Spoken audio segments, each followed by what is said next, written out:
नमस्कार विद्यार्थी मित्रांनो, एमपीएससी गाईडच्या प्लॅटफॉर्मवर तुमचं स्वागत आहे. मी Akshay Kadam, academic director MPSC guide. So guys, या एमपीएससी गाईडच्या प्लॅटफॉर्मवर आम्ही तुमच्यासाठी घेऊन आलो आहोत राज्यसेवा 2026च्या मुख्य परीक्षेसाठीची एक कॉम्प्रिहेन्सिव्ह टेस्ट सिरीज. सो या टेस्ट सिरीजमध्ये आम्ही ऑलमोस्ट 22 टेस्ट ठेवलेल्या आहेत आणि या टेस्ट सिरीजचं सगळ्यात महत्त्वाचं वैशिष्ट्य म्हणजे या सर्व टेस्टचं analysis, okay, checking, evaluation, feedback हे मी स्वतः करणार आहे. सो सर्व विद्यार्थ्यांना समोर बसून, प्रत्येकाला वन ऑन वन समोर बसून या टेस्टचं इव्हॅल्युएशन केलं जाईल आणि तुम्हाला फीडबॅक दिले जातील. सो ही फक्त टेस्ट सिरीज नसणार आहे, तर एक वन ऑन वन आन्सर रायटिंगची एक मेंटॉरशिप काइंड ऑफ प्रोग्राम आम्ही डिझाईन केलेला आहे. सो आणि तुमच्याकडे 1 महिने आहेत राज्यसेवेच्या मुख्य परीक्षेसाठी. सो या 4 महिन्यांचा तुम्ही योग्य प्रकारे वापर करू शकता. ओके, इनफ वेळ आहे तुमच्याकडे आणि त्याच्यामुळे आन्सर रायटिंग स्किल ही चांगल्या प्रकारे तुम्ही इम्प्रूव्ह करू शकता. आणि मी अक्षय कदम गेली 10 वर्ष दिल्लीमध्ये वेगवेगळ्या इन्स्टिट्यूट्समध्ये UPSC साठी एसे, इथिक्स आणि आन्सर रायटिंग हेच विषय शिकवत आलेलो आहे आणि याच माझ्या अनुभवाचा तुम्ही या एक्झामसाठी फायदा करून घेऊ शकता. ओके, सो तुम्ही उत्कृष्ट निबंध कसे लिहायचे, इव्हन इथिक्सची उत्कृष्ट उत्तरे कशी लिहिणे हे जाणणं खूप महत्त्वाचं आहे. जर तुम्हाला इंटरव्ह्यूचा कॉल पाहिजे असेल तरी निबंधामध्ये 140-150 मार्क मिळणं खूप गरजेचं आहे. इथिक्समध्ये 140-150 मार्क्स मिळवणं खूप गरजेचं आहे आणि जे मिळू शकतात त्यासाठी तुम्हाला लागतो राईट कॉन्टेंट आणि एक राईट स्ट्रॅटेजी. आणि स्ट्रॅटेजीचा सर्वात महत्त्वाचा भाग म्हणजे answer writing, evaluation. So maximum ठिकाणी कोणीतरी असे ज्यांनी 1-2 वेळा इंटरव्ह्यू दिलेत असे सिनियर मुलांनाच तुमचे पेपर चेक करायला देतात, पण माझ्या केसमध्ये तसं होणार नाही. एमपीएससी गाईडला मी तुम्हाला समोर बसून तुमचे पेपर चेक करेन, त्याच्यावर फीडबॅक तुम्हाला देईन. आणि आमच्या जे इंटिग्रेटेड बॅचेस चालतात इंग्लिश मराठीच्या एमपीएससी गाईडच्या, यूपीएससी गाईडच्या, या सर्व विद्यार्थ्यांची वीकली टेस्ट सिरीज असतेच. ओके, सेक्शनल टेस्ट सिरीज असतात दर वीकला आणि या सर्व विद्यार्थ्यांना मी समोर बसून वन ऑन वन फीडबॅक देत असतो.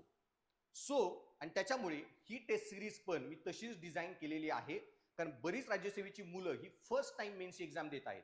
बऱ्याच जणांनी डिस्क्रिप्टिव्हचा काही अनुभव नाही, बऱ्याच जणांनी हे लिखाण काम कधीही केलेलं नाहीये आणि अशा विद्यार्थ्यांचे स्किल्स डेव्हलप करणे ही खूप चॅलेंजिंग गोष्ट आहे. आणि त्याच्यामुळे ही कॉम्प्रिहेन्सिव्ह टेस्ट सिरीज, ही mission MPSC mains 2026 test series तुम्हाला नक्कीच कामाला येईल. आणि ही टेस्ट सिरीज चालू होणार आहे 21 जून पासून, संडे पासून. पहिला पेपर आपला 21 जून 2026 ला असेल. सो या टेस्ट सिरीजची जी काही प्रमुख वैशिष्ट्ये आहेत, सो प्रोग्राम हायलाइट्स. सो याच्यामध्ये ओव्हरऑल 22 कॉम्प्रिहेन्सिव्ह टेस्ट असतील, पहिल्या 12 सेक्शनल टेस्ट असतील, ज्याचं पूर्ण डिटेल्ड शीट हे तुम्हाला दिलं जाईल. एमपीएससी गाईडच्या ऑफलाईन ऑनलाईन प्लॅटफॉर्मवर तुम्ही कॉन्टॅक्ट करू शकता. तुम्हाला सिलेबस वाईज सर्व टेस्टचं शेड्यूल मिळेल आणि त्याच्यामध्ये 8 फुल लेंथ टेस्ट असतील आणि तसेच 2 एसीचे पेपर, म्हणजे ओव्हरऑल 4 चांगले एसी तुम्ही लिहू शकता, ज्याच्यावर मी तुम्हाला फीडबॅक देईन. आणि त्याच्यानंतर तुम्हाला काही कंटेंट बद्दल जरी काही वीक पॉईंट वाटत असतील तर ते कंटेंटचे पॉईंटही आम्ही तुमच्याशी डिस्कस करू, किंवा त्याच्याबद्दल काही ॲडिशनल स्टडी मटेरियलची तुम्हाला गरज असेल तेही आम्ही तुमच्या वीक एरियानुसार प्रोव्हाइड करू. त्यानंतर दर टेस्टचं मी सांगितलं detail evaluation, okay, of every test आणि personalise one on one mentorship. जी मुलं ऑनलाईन असतील त्यांनी पेपर स्कॅन करून पीडीएफ पाठवायची, इव्हॅल्युएट झाल्यावर फोनवर आपण कनेक्ट करून त्या टेस्ट सिरीजचं पेपरचं डिस्कशन होईल आणि सगळे मॉडेल आन्सरचं आणि तुम्हाला सर्व पेपरचं वन ऑन वन इव्हॅल्युएशन झाल्यावर मॉडेल आन्सर पण आम्ही तुम्हाला प्रोव्हाइड करू. ओके, सो तुम्हाला तुमचे आन्सर्स अजून बेटर करण्यासाठी ऍडिशनल पॉईंट्स पण मिळतील आणि एक आन्सरचं स्ट्रक्चरिंग कसं असावं वगैरे ह्या गोष्टींबद्दलही तुम्हाला माहिती मिळेल. ओके, त्याच्यानंतर या सर्व टेस्टमध्ये आम्ही तुमचं इंडिव्हिज्युअल परफॉर्मन्स ट्रॅकिंग करूयात. तुम्ही माझ्या टचमध्ये राहून या सर्व टेस्ट कशा इम्प्रूव्ह करायच्या, तुम्ही कुठे वीक एरियामध्ये आहात, मग तुमचं क्वेश्चनचं इंटरप्रिटेशन चुकत आहे का, तुम्हाला सफिक्सचा अर्थ लागत नाही आहे का, तुम्ही intro, main body, solution, conclusion याचं स्ट्रक्चरिंग चुकवत आहात का वगैरे, या सर्व गोष्टी एक्झॅक्टली काय वीक पॉईंट आहेत ते मी तुम्हाला शोधून देईन आणि तुम्हाला ते इम्प्रूव्ह करण्यासाठी आन्सर रायटिंग मदत करेल. सो आन्सर स्ट्रक्चर आणि प्रेझेंटेशन इम्प्रूव्हमेंट याच्यावर आपण कोर एरिया असेल आणि सर्व टेस्टचा मी तुमच्याबरोबर डिस्कशन तर घेईनच, आणि नंतर अँसर रायटिंग रिलेटेड पण काही व्हिडिओज, ओके, काही सेशन्स मी तुमचे घेईन की क्वेश्चनचं इंटरप्रिटेशन कसं करावं वगैरे. आणि आत्ता जो राज्यसेवेची परीक्षा झाली 2025 ची मुख्य परीक्षा, त्याच्यातील निबंध पेपर, जीएस पेपर 1, इथिक्सचा पेपर, त्याचं डिस्कशन मी अपलोड केलेलं आहे. तुम्ही ते व्हिडिओज खाली बघून घ्या आमच्या चॅनेलवरती.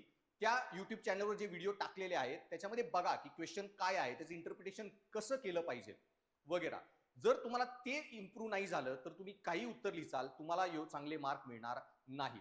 फॉर एक्झाम्पल जीएस पेपर 1 मध्ये एक क्वेश्चन आलेला की सविनय कायदेभंग जी चळवळ होती याचं महत्व सांगा. आणि बरेच विद्यार्थी महत्व काय सांगतात की सविनय कायदेभंग चळवळ कधी चालू झाली, का चालू झाली, गांधी साबरमती टू दांडी गेले, दांडीमध्ये मिठाचा सत्याग्रह करून ती चालू झाली, पुढं काय काय झालं, त्याचे परिणामामध्ये राऊंड टेबल कॉन्फरन्सला सेकंड गांधींना बोलवलं गेलं, त्याचेच परिणाम म्हणून गव्हर्नमेंट ऑफ इंडिया 1935 आला वगैरे. ह्या सर्व गोष्टी पुढे होत गेल्या. ओके, आणि त्याच्यामुळे ओके या सर्व गोष्टी तुम्ही उत्तरात लिहिला, याचं उत्तराशी काही रिलिव्हन्स नाही. आणि मग मुलं म्हणतात मार्क आले येत नाहीत, मग डिस्क्रिप्टिव्ह पॅटर्नला नावं ठेवणार, आयोगाला पेपर नीट चेक करता येत नाही, आयोगाला नावं ठेवणार. अरे पण तुम्हालाही स्वतःची अकाउंटेबिलिटी घेणं गरजेचं आहे, कारण ही स्किल आहे आन्सर रायटिंग जी डेव्हलप करावी लागते. ओके, सविनय कायदेभंग चळवळीचं महत्व, तर महत्व हे होतं की ती पहिली मुवमेंट होती जी ऑल इंडिया पसरली. ही पहिली मुवमेंट होती ज्याच्यात महिलांनी खूप जास्त सहभाग घेतला, 60% महिला होत्या. ही पहिली मुवमेंट होती जी जागतिक स्तरावर ज्याची नोंद झाली. टाइम्स मॅगझिनच्या फ्रंट पेजवर गांधींचा फोटो होता. तेव्हा या पहिल्या मुवमेंटनी इंग्रजांचे इम्पिरियलिस्टिक जो स्वभाव आहे की तो दाखवून दिला जगाला, की कसं की हे जे म्हणतात की आम्ही इथं लोकांमध्ये बदल घडवून आणायला आलो आहे, सिव्हिलायझिंग मिशनसाठी आलेलो आहे, व्हाईट्समॅन बर्डन घेऊन भारतात आम्ही राज्य करत आहे, लोकांना सुधारत आहे. सुधारणा काही नव्हत्या. त्यांच्या इम्पेरियलिस्टिक वसाहतवादी प्रवृत्तीचं एक नागडं स्वरूप समाजाला त्या मुवमेंटमध्ये दिसलं की मिठासाठी तुम्ही इतके अत्याचार करू शकता लोकांवर.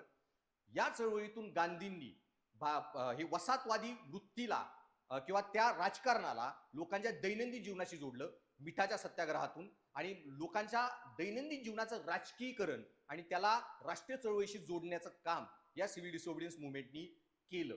या सिव्हिल डिसओबिडियन्स मुवमेंट नंतर लोकांना, इंग्रजांना कळालं की भारतातील त्यांचं राज्य हे काही परमनंट नाही, हे काही वर्षांसाठीच राहिलेलं आहे.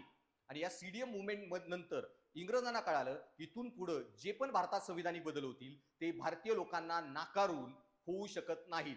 सायमन कमिशनची मेंटॅलिटी आता चालणार नाही वगैरे. सो हे महत्व होतं सीडीएमचं. हे लिहिलं तर मार्क मिळतील.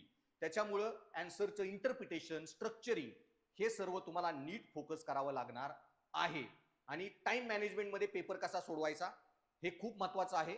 कारण तुम्ही राज्यसेवेमधील एका क्वेश्चन पेपरमधील एक एक प्रश्न जरी सोडला, इंटरव्ह्यूचा कॉल विसरून जा, ते शक्य नाही. आणि तुम्हाला या सर्व जर्नीमध्ये मी रेग्युलर फीडबॅक देत राहीन. रेग्युलर इम्प्रूव्हमेंटसाठी तुम्हाला माझी मेंटरशिप मिळेल. आणि माझं जसं असतं की once a student, okay, student for a life. Okay, all time मी तुम्हाला गाईड करेन. आणि बऱ्याच विद्यार्थ्यांना पेपर अवघड होता, त्याच्यात काही दुमत नाही, राज्यसेवेचा प्रिलियमचा पेपर. पण जरी तो पेपर अवघड असला आणि तुम्हाला कट ऑफ, तुम्ही आता नवीन नवीन कॅन्डिडेट आहात, तुमचा हा पहिला दुसराच अटेम्प्ट होता राज्यसेवेचा, आता 1-2-3 वर्ष झालं तुम्ही प्रिपरेशन चालू केली आहे, तर अशा विद्यार्थ्यांना मी सांगू इच्छितो की जरी मार्क कमी असतील तरी तुम्ही मेन्सची तयारी करण्यापासून हटू नका. मेन्सची तयारी द्यायचीच आहे. फक्त असं ठरवा की मेन्सची तयारी क्लासरूम मध्ये देणार का मेन्सची एक्झाम क्लासरूमच्या बाहेर घरी बसून देणार. सो याला आम्ही युपीएससी मध्ये म्हणतो मॉक झिरो. सो ही जी मॉक झिरो म्हणजे ही राज्यसेवेची मेन्सची जी परीक्षा एक्झाम हॉलमध्ये होईल, तो सेम पेपर आम्ही इथे युपीएससी गाईड मध्येही कंडक्ट करणार. तोच निबंधाचा पेपर, तेच जीएसए पेपर तुम्ही इथे येऊन सोडवायचे. त्याचंही तुम्हाला इव्हॅल्युएशन फीडबॅक मिळेल आणि तुम्ही तुमचे पुढचे 4 महिने अशाच प्रकारे प्लॅन करायचे. हीच मेन्स देत आहोत. सो पुढच्या प्रिलियमच्या आधीच तुम्ही मेन्ससाठी तयार होणं गरजेचं आहे आणि तुम्ही तयार झालं पाहिजे. आणि मग तुमची ती मेन्सची तयारी पूर्ण झाली की तुम्ही मेन्स एक्झाम संपल्या एका महिन्यामध्ये काय वीक पॉईंट्स ते तुम्हाला कळाले, त्याच्यावर वर्कआउट करा आणि लगेच तुमच्या राज्यसेवेच्या प्रिलियमसाठी शिफ्ट व्हा, प्रिलियम मोडमध्ये ट्रान्सफर व्हा. सो असाच तुमचा पुढचा प्लॅन राहू द्या.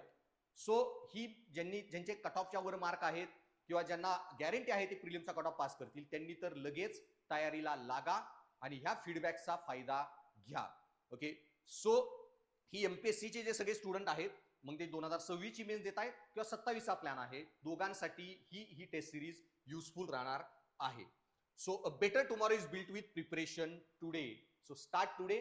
आणि अधिक माहितीसाठी तुम्ही संपर्क साधू शकता या आमच्या 2 मोबाईल नंबरवरती किंवा व्हिजिट करा यूपीएससी गाईडचं ऑफलाईन ऑफिस. तिथे मी पर्सनली तुम्हाला भेटून पुढच्या तयारीबद्दल मार्गदर्शन करेल.